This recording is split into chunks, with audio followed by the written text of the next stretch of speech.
I'm Crystal Wooldridge. My husband Marty and I have a 500 head cow calf and a hay operation in Oil City, Louisiana, and this is Wooldridge Land Cattle. Our days usually start before daylight, but today we wanted to make sure we had plenty of light to take you through our day on the farm. So we better get started. First, we load all the feed buckets with soy hull pellets and head to the pasture behind our house to check everything. Here we have the future of our herd, the replacement heifers.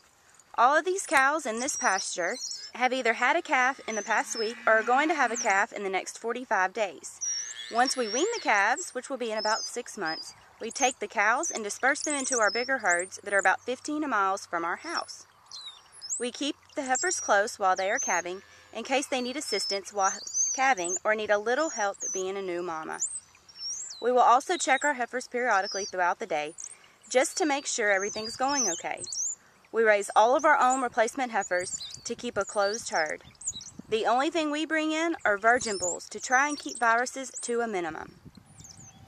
This brings us to the bull pasture, where we have Angus, Brangus, Ultra Black, and Brahman bulls. These bulls were taken off the cows about a month ago and brought home for some TLC. We put our bulls out twice a year with the cows for 60 days. The third pasture at the house is just a special herd of cows. We have some Jerseys for nurse cows, some Brahmans, and some registered cattle that are just a part of some special breeding projects that we look after. After everything is checked and fed at the house, we head to the lease pastures about 15 miles away. So let's head that way. The majority of our cow herd is over here, where we have roughly 400 cows. We have 2 60-day calving seasons, one in the fall and one in the spring. Right now, we are in the midst of our spring calving season. We have 1,500 acres of leased pasture land and another 300 acres of leased hay pasture. It's a little too early into the year right now, but before too long, we'll be dusting off our hay equipment. Once hay season begins, usually all the calving is done and our days on the farm run a little bit differently.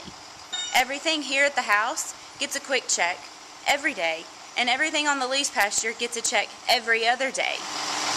We've learned that the bigger and the more efficient equipment makes everything run a lot smoother. The hay can be cut, baled, and put up in a more timely fashion. And we are hoping with the newest additions to our hay operation, this John Deere 7230 tractor and the John Deere 568 baler, it will be even more efficient this year. We'd like to say thank you for spending a day on the farm at Wooldridge Land Cattle. But around our house, it's supper time, and we're going to enjoy a little bit of what we raise. Beef.